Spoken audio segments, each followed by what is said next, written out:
할렐루야. 지난 한 주간도 여러분 주 안에서 승리하셨습니까? 아멘. 저는 지난 주일 밤 잠을 이루지 못했습니다. 그러면 목사님도 드디어 불면증이 있으시구나 이렇게 생각하실지 모르겠지만 저는 불면증이 없습니다. 그러면 그날 불편한 일이 있었을까? 불편한 일도 전혀 없었습니다. 우리 교회 창립 108주년 감사 열린 음악회에 정말 이 자리가 꽉 차고 자리가 모자라서 보조 의자까지 뒤에 다 깔아야 되는 그런 역사가 일어났습니다. 무엇보다 우리가 기도하고 또한 작정했던 사람들 만나면서 아이고 왔구나 그렇게 악수를 하고 부둥켜 안고 또 좋아하는 그 모습을 보면서 너무나 감동스럽고 정말 가슴이 뭉클했기 때문에 그날 밤 잠을 이루지 못했습니다. 이런 생각이 들었습니다. 이런 것이 정말 하나님께서 기뻐하시는 천국 잔치구나라는 것이 너무나 정말 감사했다라는 겁니다. 저도 기도하면서 그분이 정말 오지 못할 줄 알았습니다. 제 믿음이 작았던 것이죠. 그런데 문에다가 잠시 자리를 비웁니다 그렇게 써 붙여놓고 이렇게 교회에 오셨다라는 겁니다. 너무나 감동스러웠습니다. 이처럼 하나님이 기뻐하시는 이 천국 잔치를 만들기 위해서 저와 여러분이 얼마나 수고하고 애썼는지 다 압니다. 어떤 분은 오랫동안 연락하지 못했던 그런 지인들에게 전화를 탁 할 때에 목소리도 손도 얼마나 뜨겁겠습니까? 어떤 분들은 그렇게 가족들과 정말 예수 믿지 않는 사람들에게 그렇게 초대할 때에 사실 거절당할까 봐 얼마나 두려웠겠습니까? 어떤 분은 하루 전날 밤 내가 초대했던 분들을 위해서 그렇게 간절히 기도했을 때에 얼마나 눈물이 났겠습니까? 그러나 여러분들 가운데도 아마 속상한 분들이 계실 거예요. 목사님 그렇게 기도하고 애썼는데 제가 작정한 사람은 오지 않았어요. 아이고 올해도 오지 않네요. 그 사람 참 말 안 듣습니다. 하나님 정말 우리가 뿌린 이 복음의 씨앗이 자라긴 한 걸까요? 여러분 그 마음 충분히 이해합니다. 그렇다고 여러분 낙심할 필요는 없습니다. 그래서 오늘 이 말씀은 바로 그 마음을 향한 하나님의 대답입니다. 우리 6절 말씀을 우리 함께 읽습니다. 시작. 나는 심었고 아볼로는 물을 주었으되 오직 하나님께서 자라나게 하셨나니. 아멘. 이 말씀이 저와 여러분에게 위로와 격려가 될 수 있기를 주님의 이름으로 축복합니다. 고린도 지역은 당시 로마 제국에서 손꼽히는 대단한 항구 도시였습니다. 그러다 보니 상업이 발달하고 다양한 문화가 뒤섞이고 또 무엇보다 지식인들이 차고 넘치는 그런 대단한 도시였다라는 겁니다. 그런데 문제는 우상단지가 많았어요. 우상신전이 많았습니다. 그러다 보니 문란하고 도덕적으로도 대단한 문제들이 참 많았습니다. 그런 어려운 도시, 그런 문제 많은 도시에 사도 바울이 믿음으로 들어가서 복음의 씨앗을 심었습니다. 그리고 고린도 교회를 개척하였습니다. 사도 바울이 떠나고 그 뒤에 누가 왔느냐? 아볼로가 온 거예요. 성경에 보면 이 아볼로는 언변이 좋고 무엇보다 성경에 능통했다 이렇게 나와 있습니다. 아볼로가 그들을 말씀으로 가르치고 양육했죠. 그러니까 아볼로가 물을 뿌린 것입니다. 그런데 문제가 생겼습니다. 고린도 교회 성도들 가운데에 나는 바울파다, 나는 아볼로파다 이렇게 파가 나눠진 겁니다. 그런데 교회 안에서 그런 파가 나누어지는 것이 아니라 오직 예수 그리스도가 중심이 되어서 주님 안에서 서로 사랑하고 서로 세워주고 서로 협력해야 하는데 그러지 않았다라는 겁니다.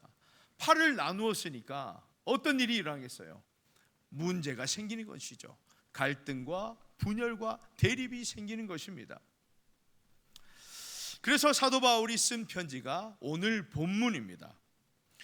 나 바울은 심었고 아볼로는 물을 뿌렸다. 그런데 그게 다가 아니라 오직 하나님께서 자라게 하셨다. 그들이 심었고 뿌렸다라는 그런 수고에 대해서는 부정하지 않습니다. 그런데 이 한 문장이 고린도 교회의 분쟁을 단번에 정리하게 된다라는 겁니다. 바울도 아볼로도 교회 성장이 주인공이 아니다라는 겁니다. 주인공은 바로 처음부터 끝까지 하나님이셨다라는 말씀을 하고 있는 것입니다. 그런데 6절을 이 헬라의 원문으로 보면 참 놀라운 사실이 있습니다. 바울이 심었다, 아볼로가 물을 뿌렸다. 이것은 과거형입니다. 과거 완료형, 이미 끝난 일이다라는 겁니다. 그런데 하나님이 자라게 하셨다라는 표현은 미완료 과거형입니다. 그러니까 과거에 시작되었지만 지금까지 계속되고 있다, 끝나지 않았다라는 겁니다. 이것이 왜 중요합니까? 여러분, 사실 우리가 한 일은 이미 끝이 났어요. 열린 음악회 다음 주에 또 하지 않습니다. 끝이 났습니다. 전화도 이제 초대도 하지 않아도 됩니다. 구역 릴레이 기도도 이제 그 시간만큼은 끝이 났습니다. 우리가 물론 또 다음에 이런 일이 있을 때에 또 합심해서 기도해야 하지요. 그러나 당장은 이미 지나간 일이다. 우리가 할 일은 끝이 났다라는 것을 말씀을 드립니다. 그런데 하나님이 하시는 일, 하나님이 우리가 뿌린 그 씨앗을 자라게 하시는 일은 과거 일이 아니라 이미 끝이 난 것이 아니라 지금까지도 지속되고 있다라는 것을 말씀하고 있다라는 겁니다. 지금 이 순간에도 말입니다. 여러분, 지난주 오신 우리 가족들, 지인들 지금은 무엇을 하고 계실까요? 비록 나 다음 주에도 교회 꼭 갈게 이렇게 말씀하시진 않았지만 어떤 분은 집에서 그날 들었던 그 음악을 아직도 흥얼거리면서 그 감격을 못 잊어 할 수 있습니다. 어떤 분들은 그 교회, 우리 교회 그 분위기, 그 좋았던 그 따스했던 분위기를 잊지 못해서 눈에 아른아른 그릴 수도 있습니다. 어떤 분들은 나를 이렇게 좋은 곳에 초대해 주었구나, 나를 이렇게 사랑했구나, 나를 위해서 그렇게 기도했구나, 그 사람에 대한 감사와 감격이 아직도 남아 있을 수 있습니다. 여러분, 분명 우리가 심은 복음의 씨앗 위에 하나님이 지금 이 순간에도 햇빛을 주시고 이른 비와 늦은 비를 주시며 무엇보다 적절한 바람과 또한 온도를 주고 계신다라는 것입니다. 그렇기 때문에 자라나고 있는 거예요. 지금 우리 눈에 당장 보이지 않는다고 해서 아무런 역사가 일어나지 않는구나 이렇게 생각하시면 안 된다라는 겁니다.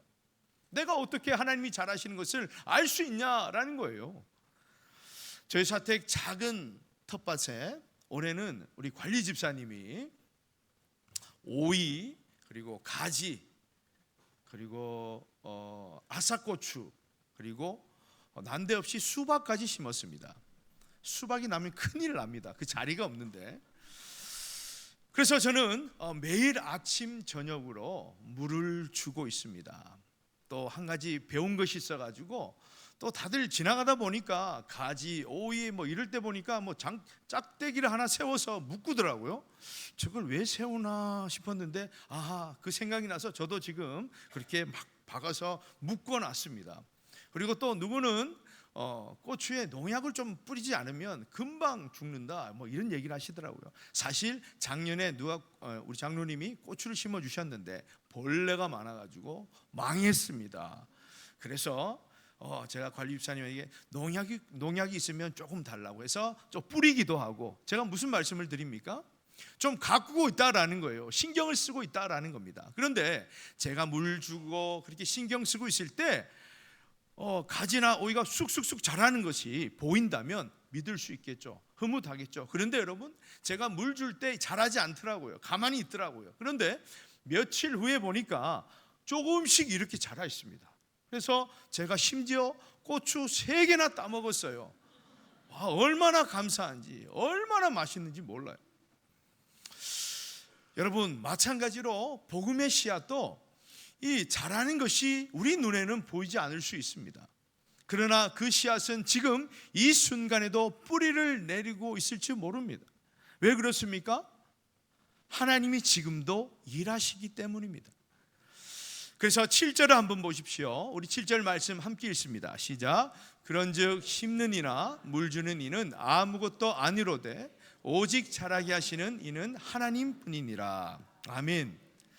바울이 자기 자신을 포함해서 심는 사람이나 물을 뿌리는 사람이나 이런 사람들은 아무것도 아니다 그렇게 말합니다. 이것은 겸손이 아니라 자라나게, 실질적으로 누가 이것을 자라나게 하시는가, 그것을 말씀하고 있는 겁니다. 그러니까 여러분 생각해 보십시오. 농부가 씨를 뿌립니다. 물과 퇴비를 주고 또 병충약도 주고 뭐 그렇게 합니다. 그렇게 해서 잘 자라면 좋은데 그게 끝이 아니잖아요. 햇빛도 있어야 되고 또 이른 비, 늦은 비도 있어야 되고 적절한 바람과 적절한 기온도 있어야 되죠. 그래야 분명히 잘 자랄 수 있습니다. 그래서 농부는 심고 물을 줄 뿐이고 자라게 하시는 이는 누구시다? 하나님이시다라는 겁니다. 여러분, 마태복음 14장에 보면 무엇이 나옵니까? 오병이어 기적이 나옵니다. 그런데 그 많은 사람들, 정말 남자만 5,000명을 먹인 그 어마어마한 사건 가운데에 제자들이 한 일은 무엇입니까? 제자들이 한 일, 그렇죠, 나누는 일이죠. 나누는 일만 했습니다. 그래서 제자들이 다 끝이 나고 야, 우리가 했다 이렇게 얘기를 한다면 사람들에게 욕을 먹을 수 있습니다. 마찬가지로 지난주 우리 열린 음악회를 생각해 보면 그 자리에 여러분도 노력하셨지만 그 자리에 하나님이 그 마음을 붙들어 주셔서 오게 하신 것, 마음을 감동해 주신 것, 무엇보다 연주를 들으면서 흐뭇했던 그 모든 과정이, 모든 것이 누가 한 것입니까? 우리도 사실 제자들처럼 기도하고 또 초대권을 받아서 전달한 것뿐입니다. 잔치를 준비하신 분이 누구예요? 하나님이시다라는 겁니다. 마음을 여신 것도 하나님이시고 그 자리에 임하신 것도 하나님이십니다. 그렇다면 아이고 목사님, 우리는 뭐 한 게 아무것도 없습니까? 그것이 아니요, 그 말이 아닙니다. 여러분 정말 고생하셨고 정말 훌륭하게 대단한 일을 하셨습니다. 제가 말씀드리고자 하는 것은 이 말씀이 우리 모두에게 큰 위로가 된다라는 사실입니다. 왜냐하면 그 잔치를 베풀어 주신 분이 하나님이시라면 지금 당장 우리가 데리고 왔으나 열매가 열리지 않아도 낙심하지 말라는 겁니다. 비록 그날 당일날 우리가 초대하고 그렇게 밥도 먹이고 선물도 주고 했지만 이 자리에 오지 않았어도 낙심하지 말라는 거예요. 왜요? 그 주인이 누구라고요? 하나님이시기 때문에. 하나님이시기 때문에 우리는 전달하고 그렇게 심부름만 했을 뿐이지 낙심하고 실망하고 조급해할 필요가 없다라는 겁니다. 이것에 위로를 받으시라라는 거예요. 여러분, 심고 뿌리면 끝입니까? 우리 마지막 8절 말씀 함께 있습니다. 8절 말씀 시작. 심는 이와 물 주는 이는 한 가지이나 각각 자기가 일한 대로 자기의 상을 받으리라. 아멘. 자, 심는 이, 물 주는 이 모두가 한 가지 똑같다라고 말씀합니다. 이처럼 하나님 앞에서 하는 모든 행위들 정말 다 똑같이 귀하다라는 사실을 말씀하고 있는 것입니다. 그러니까 정말 개척교회를 하시는 분도 대단하고 또 기존에 있는 교회에서 또 하시는 분도 대단하고 설교하는 일도 대단하고 또한 각자 맡은 안내, 방송, 차량 그 모든 일도 대단하다라는 거예요. 누구 앞에서? 하나님 앞에서 똑같이 귀하다라는 말씀을 합니다. 여러분, 그래서 우리가 하나님 앞에서 누가 대단히 수고했느냐, 누가 굉장했느냐, 이것을 논할 필요가 없다라는 거예요. 하나님은 공평하십니다. 각자가 한 일대로, 한 것대로 상을 다 주시겠다, 그렇게 말씀하고 있습니다. 그래서 여러분, 상 주신 이가 이렇게 말씀하신다면 우리는 어떻게 해야 됩니까? 가만히 있으면 됩니까? 최선을 다하면 되죠. 내가 할 수 있는 한, 내가 최선을 다해서 모셔왔다고 해서 나는 성공해서, 최선을 다했지만 모셔지 못하고 해서 나는 실패해서가 아니라 하나님이 보실 때는 똑같이 수고했다라는 겁니다. 그 사실을 우리가 기억하고 우리가 위로를 받아야 된다라는 말씀입니다. 여러분, 성경에서 모세와 여호수아가 나오죠. 여러분 한번 생각해 보세요. 모세가 대단합니까? 여호수아가 대단합니까? 잘 생각해 보세요. 모세는 어떤 일을 했습니까? 출애굽을 했습니다. 애굽에서 그 이스라엘 백성들을 이끌어냈어요. 인도해냈습니다. 그런데 끝까지 인도해내지 못하고 중간에서 여호수아가 바톤을 받아서 가나안 땅까지 다 들어갔습니다. 그러면 누가 잘난 거예요? 누가 대단한 겁니까? 예? 예. 그럼 저는 몰라요. 예, 대답을 하셔야 되는데, 자, 똑같다라는 말씀입니다. 하나님이 보실 때는 모세도 대단하고 여호수아도 대단하고 위대하다, 귀하다라는 말씀을 하고 있는 것입니다. 여러분, 시작하신 분도 하나님이시고 끝을 맺는 분도 하나님이십니다.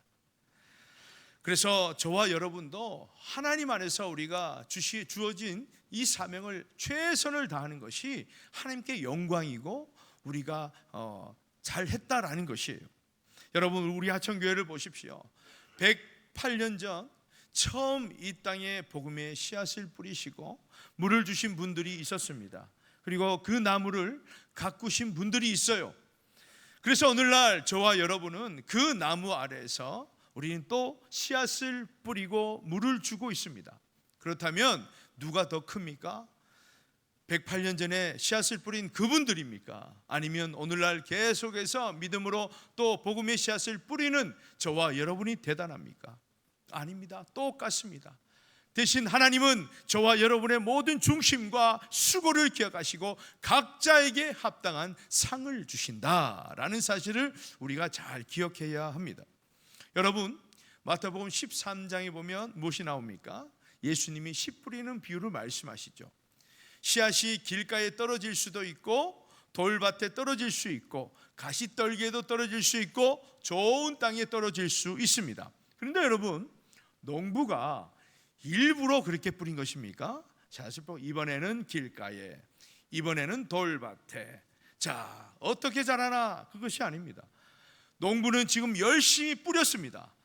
잘 뿌린다고 뿌렸어요. 그런데 그 뿌린 씨앗 중에 어떤 것은 길가, 돌밭, 가시떨기, 좋지 않은 곳에 떨어지고 어떤 씨앗은 좋은 땅에 떨어졌다라는 겁니다. 그런데 좋은 땅에 떨어지면 어떻게 됩니까? 30배, 60배, 100배의 결실을 맺게 되는 것입니다.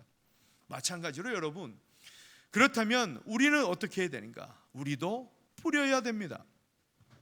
어떤 사람은 지금 당장 마음이 열릴 수 있고 어떤 사람들은 아무리 노력을 해도 꿈쩍도 하지 않는 사람이 있습니다. 그러면 우리는 어떻게 해야 됩니까? 그러면 지혜롭게 마음이 연한 사람들, 부드러운 사람들을 만나야 되겠죠. 그러면 되겠습니까? 아닙니다. 무조건 뿌려야 됩니다. 단단한 밭에도 뿌리고 험악한 밭에도 뿌리고 좋은 땅에도 뿌리고, 하나님이 역사하시기 때문에, 하나님이 자라게 하시기 때문에 우리는 열심히 뿌리는 것이 중요하다라는 겁니다. 사랑하는 여러분, 우리 교회에서도 늦게, 아주 늦은 나이에 주님을 영접하신 분들도 계십니다. 그러면 그분들은 살아보니까 아무것도 없고 살아보니까 남는 게 없더라. 그래서 회감에 교회로 오신 것입니까? 아닙니다. 늦은 나이에 예수님을 영접했지만 그 누군가가 그분에게 복음의 씨앗을 뿌린 겁니다. 그 열매가 이제서야 나타난 것이죠. 누군가의 기도로, 누군가의 사랑으로 그 열매가 이제 맺혀진 것입니다. 그래서 여러분, 하나님의 타이밍과 우리의 타이밍은 전혀 맞지가 않습니다. 그래서 우리가 끝까지 기도해야 되는데, 우리가 원하는 타이밍이 이루어지면 너무나 감사하지만 그것이 아니라면 하나님의 그 타이밍에 이루어질 때까지 우리가 기도해야 된다라는 겁니다. 여러분, 갈라디아서 6장 9절 말씀 잘 아시죠? 우리 함께 읽습니다. 시작. 우리가 선을 행하되 낙심하지 말지니 포기하지 아니하면 때가 이름에 거두리라. 아멘. 어떻게 하라고요? 포기하지 않으면 거둔다 말씀하십니다. 그래서 그 때라는 것은 우리가 정하는 것이 아니라 자라게 하시는, 열매 맺게 하시는 주체인 하나님이 하신다. 그래서 하나님의 때를 우리는 기다려야 되는 것이죠. 그러니까 하나님을 끝까지 우리가 신뢰하면서 믿음으로 복음의 씨앗을 뿌리는 것이 너무나 중요하다라는 겁니다. 지금 여러분, 나는 이 설교를 들으면서 누구에게 복음의 씨앗을 뿌리지, 이런 마음이 드십니까? 또 생각나는 분이 계십니까? 그런 분들이 계신다면 여러분, 그런 분들을 위해서 계속 복음의 씨앗을 뿌리십시오. 이번에 오지 못한 그분들 포기하지 마시고, 낙심하지 마시고, 안 된다 그렇게 나쁜 생각하지 마시고 끝까지 하나님을 믿고 믿음으로 뿌리시기를 축복합니다. 왜요? 하나님이 지금도 자라게 하시기 때문입니다. 반드시 자라게 하십니다. 그러므로 여러분, 지난주 열린 음악회에서 우리가 작정하고 기도하며 초대했던 그분들은 우리가 복음으로 뿌리고 물을 뿌린 분들입니다. 그 수고가 얼마나 대단한지 하나님은 다 아신다라는 거예요. 그래서 각자에게 합당한 상을 반드시 주실 것입니다. 사랑하는 여러분, 이제 우리가 할 일은 무엇입니까? 이제 열린 음악회가 끝이 났으니 이제 좀 쉬면 되겠습니까? 그것이 아니라 탄력을 붙여서 여러분, 이제 더욱더 믿음으로 복음의 씨앗을 뿌려야 됩니다. 기도의 씨앗을 뿌려야 됩니다. 사랑의 씨앗을 뿌려야 됩니다. 그래서 108년 전에 우리 하천교를 통해 복음의 씨앗을 자라게 계신 하나님이 앞으로도 우리가 뿌린 그 복음의 씨앗을 온전히 자라게 하셔서 30배, 60배, 100배 열매를 맺게 하실 줄 믿으시기를 주님의 이름으로 축원합니다. 이 시간 주신 말씀을 붙들고 우리 함께 기도하기 원합니다. 지난 열린 음악회, 하나님이 기뻐하시는 천국 잔치에 작정하고 기도하며 초대하여 심고 뿌린 성도들에게 은혜를 다해 주시고 그 씨앗들이 반드시 열매로 맺히게 하여 주옵소서. 특별히 이번에 데리고 오지 못한 성도들도 있습니다. 그 성도들에게 위로하여 주시고 포기하지 말고 계속 기도하며 복음의 씨앗을 뿌리는 믿음 위에 믿음을 허락하여 주옵소서. 우리 다 같이 주여 한번 부르시고 결단의 기도를 드리겠습니다. 주여! 아버지 하나님, 감사합니다. 하나님, 108주년 기념 열린 음악회를 통해서 아버지여 하나님 은혜 가운데에 천국잔치를 벌이게 하심을 감사합니다. 하나님, 우리가 얼마나 그분들을 위해서 기도하고 작정하고 아버지여 복음의 씨앗을 뿌렸습니까? 하나님, 정말 감사하게도 아버지여 이렇게 초대받아서 오신 분들도 있고 아버지 그렇게 노력하고 아버지여 그렇게 심고 뿌렸지만 그러나 아버지여 그날 오지 않은 분들도 계십니다. 하나님, 그러나 하나님 보실 때는 그 모든 수고가 똑같다. 그리고 아버지 합당한 상을 주신다고 하셨습니다. 주여, 지금도 자라게 계시는 하나님, 아버지 우리의 뿌린 그 모든 복음의 씨앗을 온전히 자라게 계시는 하나님을 신뢰하고 오늘도 내일도 계속해서 아버지 복음의 씨앗을 뿌려나갈 수 있도록 하나님 인도하여 주시옵소서. 오늘 이 말씀이 우리 모두에게 위로가 되고 격려가 되게 하여 주시기를 간절히 소원합니다. 주님, 붙들어 주시옵소서. 우리를 사용하여 주옵소서. 사랑과 은혜가 풍성하신 아버지 하나님, 지난주 창립 108주년 감사 열린 음악회를 통해 우리 하천교회 천국잔치를 베풀어 주셔서 너무나 감사를 드립니다. 우리 성도들이 작정하고 기도하면서 사랑하는 가족과 친구와 이웃들을 초대하여 교회 안에 빈자리가 없도록 채워주신 것도 너무나 감사를 드립니다. 그날 교회 문턱을 넘은 분들의 그 마음속에 뿌려진 복음의 씨앗에 하나님이 친히 햇빛과 온도와 이른 비 늦은 비를 주셔서 반드시 열매 맺게 하여 주옵소서. 그날 초대했으나 오지 못한 분들에게는 특별한 위로와 낙심하지 않는 믿음과 포기하지 않는 사랑을 허락하여 주옵소서. 예수님의 이름으로 간절히 기도드리옵나이다. 아멘.